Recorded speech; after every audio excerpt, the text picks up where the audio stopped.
Welcome to the first episode of Uptown Pod. I'm Carter Breeden. I'm Reed Davidson. We both go to Franklin Community High School. I play soccer and golf.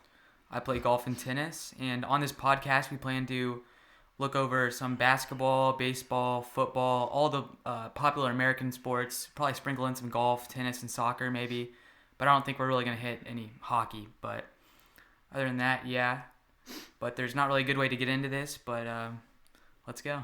We forgot to mention, but today we'll be covering all the college basketball conference tournaments coming up this next weekend. First up, we got the American Athletic Conference. Who do you got in that conference? I got Houston. I don't see them losing to anyone. I know they lost to Temple early in the year, but I feel like that's just a lucky thing that Temple got. I don't think Houston's going to lose to anybody. Yeah. They also lost to Alabama, but just a couple weeks ago, Alabama was the number one team in the country. They've battled through some tough stuff. But, without a doubt, I got Houston. Memphis is a good team, too, but they got some good recruits coming in, so I think the upcoming years they can really maybe have a chance at winning it. But I think this year is definitely Houston's. Well, Memphis also has a chance to upset because, Kendrick Davis with 21 a game. If Kendrick Davis finds a way to get hot that game, it's a toss-up. Yeah, but, Marcus Sasser, though, one of the best in the country. And, Houston's scoring is just more sprinkled throughout the team rather than two players on Memphis averaging 21 and one guy averaging 21, the next guy averaging 17, rather than, Houston's got 5 guys averaging 9+ points on their team, which is starting lineup right there. So, I agree.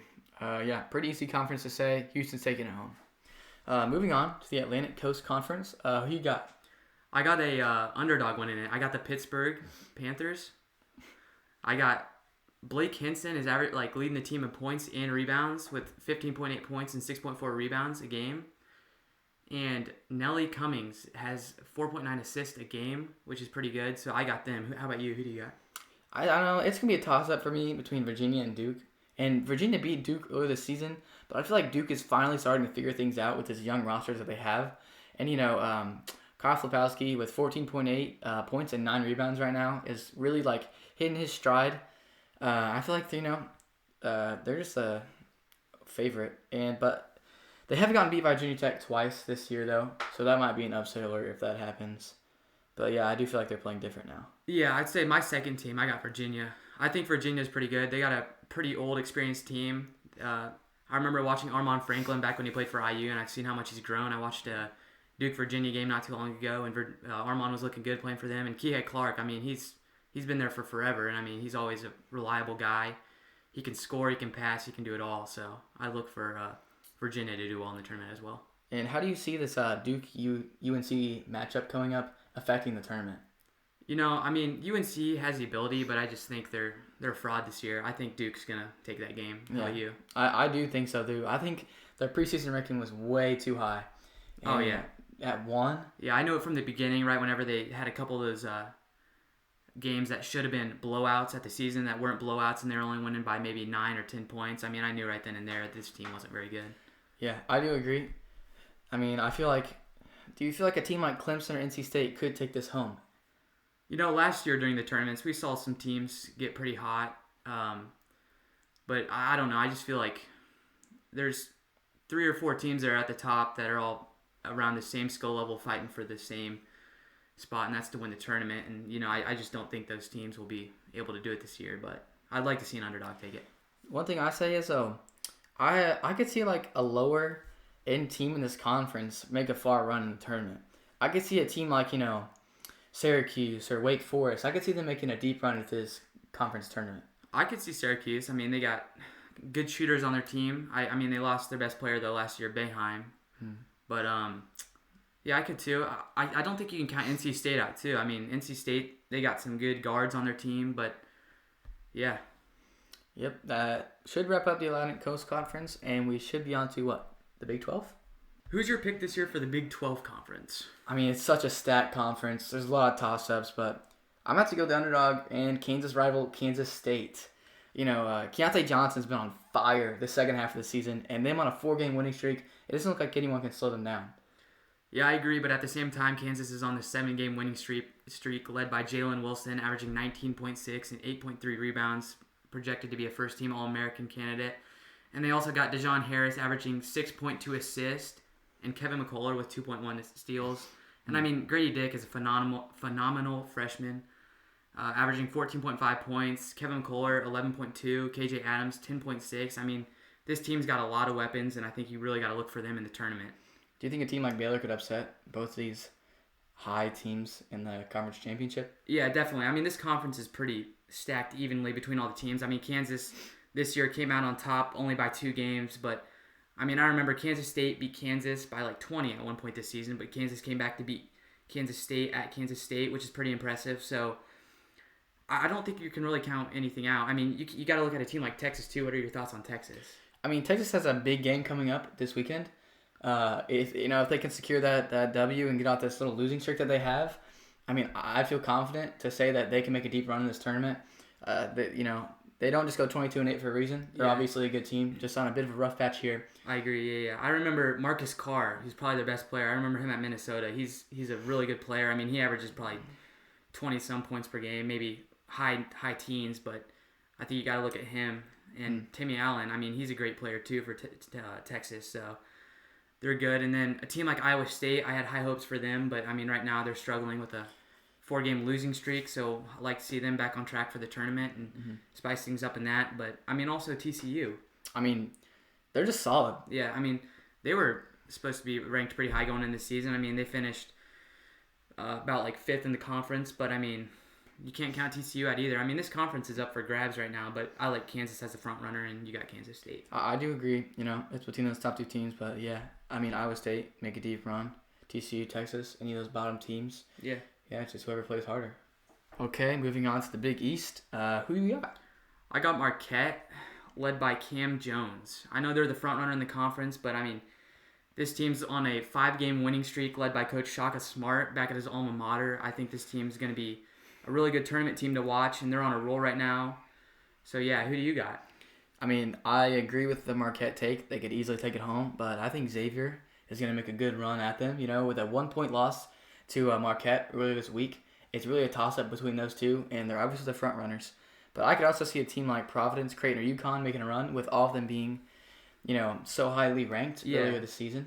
I mean, you can't count Creighton or UConn out. These are both teams that ranked in the top 10 at the start of the year. They just kind of caught a little slide towards the start to middle part of the season. But, I mean, both of these teams are kind of getting back on track. Creighton lost a game not too long ago, but they won their last. And, I mean, UConn's on a 4-game winning streak. But, I mean, also, you can't count out Villanova on a 3-game winning streak. And, I mean, that's a program known for winning national championships. So, I don't think you can count anyone out in this conference. But looking at Xavier, I mean, they got their lineup's looking pretty good with Boom, who's averaging 17 as a transfer. They got Nunge from a former Iowa player. They got Jerome Hunter from Indiana. I mean, they've hit the transfer portal pretty hard, and I think Sean Miller's doing a pretty good job for this team in his first year there. And I do agree that this is a completely new team from last year. Absolutely turned around the franchise. It's a winning program right now. They're doing pretty good. Moving on, we got the Big Ten, probably the most exciting conference in basketball. Who you got winning this conference? I think going into this conference tourney, everybody's looking at Purdue to win this, but personally, I got IU. They've topped Purdue the last 2 times they've played, and led by Trace Jackson Davis. He's leading the team in points, rebounds, assists, and blocks per game. And I mean, Jalen Hood-Schifino's definitely a great player, but we got to see him get more consistent going in this tournament. I mean, he had a 35-point game against Purdue, and then came back and only had 8 points against Iowa in like a 20-point blowout. So we definitely got to see them kind of get through this rough patch against Iowa and kind of get back on track and be a little bit more of a consistent team. And I mean, I think, and also a plus for IU is they should be getting Xavier Johnson back to kind of take some of the workload back from Jalen Hood-Schifino. And I mean, I think they're projecting him back in the next couple of games, but this conference is packed though. What are the other teams that you got in this conference going far? You got Purdue, obviously is the favorite.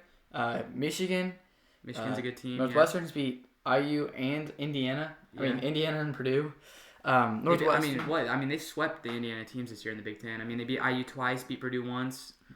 Northwestern's a good ball team right now. They are. And, any of these teams get upset, anybody. Maryland beat Purdue. Iowa just beat IU by like 25. Illinois still, all these teams are like 10-8 in the conference, all tied for 3rd and 2nd. I mean, it's really just a toss-up. It's whoever wants to play. You even got to look, halfway down the Big Ten right now. Rutgers. Rutgers is a team that at one point this year was ranked top 20. That's a great team with Cliff Omori. I mean, they got some really good players. And then Penn State's not bad with Jalen Pickett. I mean, he's a great player. Wisconsin was a top 20 team this year. Almost beat Kansas, but Kansas hit a buzzer beater on them. Mm-hmm. So, I mean, this conference is absolutely stacked. But I think the front runners going in this, for me, I got probably Purdue, Indiana, and Northwestern. I think these are the teams that have looked the best this season, and Northwestern's really surprised us all. I do agree with you. I also have IU favorited as my favorite take-home tournament. Seeing Purdue as its main rival and seeing how they have taught them that they play better than them when they play against them. But I could also see Iowa coming home with this because they just find a way to beat IU every single time. The key to Indiana winning this is, I mean, they play so well against such the big teams in the conference, but they got to learn how to play against the weaker teams in the conference and make sure they're keeping their head in the game whenever they're playing these teams that aren't as good. I mean, I'm not saying Iowa's not good, but Purdue's definitely a better team overall in the country compared to Iowa, so they just need to make sure they're handling business. So moving on to the Pac-12, who do you got in that conference? Most people would say UCLA, but I honestly see Arizona coming home with it and upsetting UCLA in the championship or semifinals. All like 5 guys on their team are averaging more than 10 points right now, and they're just really on a roll. They've really been clicking the second half of the season. I know they lost their last game, but don't count them out for this conference tournament. I feel like they're going to come back better than ever. Who you got? Personally, I got UCLA. They've had a quiet, great year. I mean, they are ranked 5th, but still I feel like I haven't heard much about them this year. On an 8-game winning streak right now, 15-0 at home, 9-2 away. I mean, they're having a great season led by Jaime Jaquez, who's averaging 17 points, 8 rebounds, and they also have Tiger Campbell back with a 4.7. I mean, I remember when this team made it deep in the tourney a couple years ago with Johnny Juzang and these 2 guys, but they also got Jalen Clark averaging 13 points. And, I mean, you can't count out the new freshmen from Sierra Canyon, Amari Bailey. I mean, he can add some great skills on this team. So, I mean, I'm also looking at, I mean, you can't count anybody out, too. Like, Arizona State just hit that three-quarters court buzzer beater against Arizona the other day, which Arizona probably should have won that game, but I mean, Arizona State at the end of the day hit the shot to win it. But USC, I mean, you talk a little bit about them. I mean, USC's right up there with Arizona. It's kind of a toss-up between those two. Same record in the conference, similar records overall. USC's on a win streak right now at 4. They're just like they're kind of just doing really well. They've really been picking it up, and they have a chance to take it home.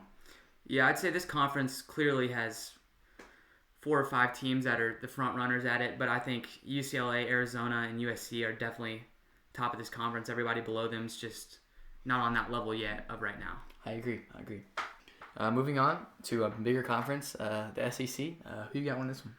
This one, I think most people are looking at Alabama to bring this one home, but personally, I think they're having too many problems within their team, so I got Texas A&M taking this one. Texas A&M got really hot at the end last season. I think they got gypped of not really making the tournament, but I mean, they almost won the SEC last year, so I definitely look at them, led by Wade Taylor, averaging 15.9, and Wade Taylor also is averaging 4.2 assists, so I think he's carrying most of the workload going into this tournament. How about you? Who do you have? I mean, even though the struggles of Alabama are huge, I still got to take Alabama just of how good they are. I mean, you can't just dismiss their whole season based off one accident with one player. Brandon Miller, he still is averaging 19.6 points a game. And, with that 40 piece that he just had and, the game winners that he's been hitting and all the clutch time shots, I just don't see them losing to anyone in this conference. I mean, Tennessee, Kentucky, maybe, but, I mean, Alabama, they're just the favorite in my eyes, I definitely agree. 15-0 at home, I mean, it's pretty impressive. They were ranked number 1 in the country. I think you can't really count them out. I definitely think they have the opportunity to win this tournament, and this is their year. But we'll just see if they can take care of all the off-the-court stuff and keep their minds in the right place and be able to play this tournament in the right way. Yeah, I do agree. Tennessee, though, is another team. This year, they've kind of battled. I think they definitely have a chance to win it. But, I mean, they're just a really inconsistent team. One game, they'll beat top-ranked team. The next game, they'll lose to a really bad team. And same goes with Kentucky. Kentucky's gotten hot lately. They lost their last, but, I think nobody can count Kentucky out either because, I mean, that's a pretty good team that was ranked really high to start the year, but Oscar Tshiebwe wasn't playing to his full potential. I agree. Yeah. Yes. Rounding out the conferences, we have the West Coast Conference, and who do you see winning that tournament? I mean, it's a pretty weak conference, if I have to tell you.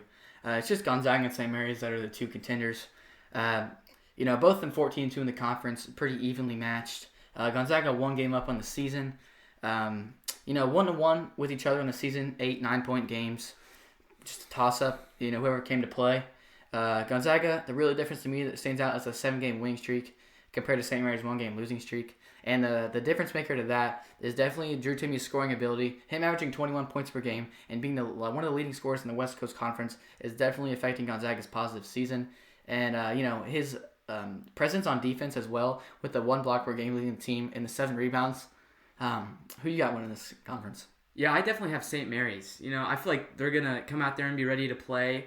And, they're led by Logan Johnson, leading the team with 14.7 points per game and 3.7 assists per game. St. Mary's also has Mitchell Saxon, averaging 8 boards a game, and that's going to be a really big key going in this game because, Drew Timmy's a great rebounder as well, but they really need Mitchell to step up big and block out for them. I'd say the only other team in this conference that has a chance is probably Santa Clara with 11-5 in the conference, but, that's a long shot either way. So I don't really think there's anybody else in this conference that's going to be able to match them. Santa Clara does have a 23-8 record with a 7-game winning streak, but I just don't think they play anybody. That's why the record's so high. They don't play any real competition. It's really just Gonzaga or St. Mary's is going to win this conference. Yeah, I'd agree. Definitely.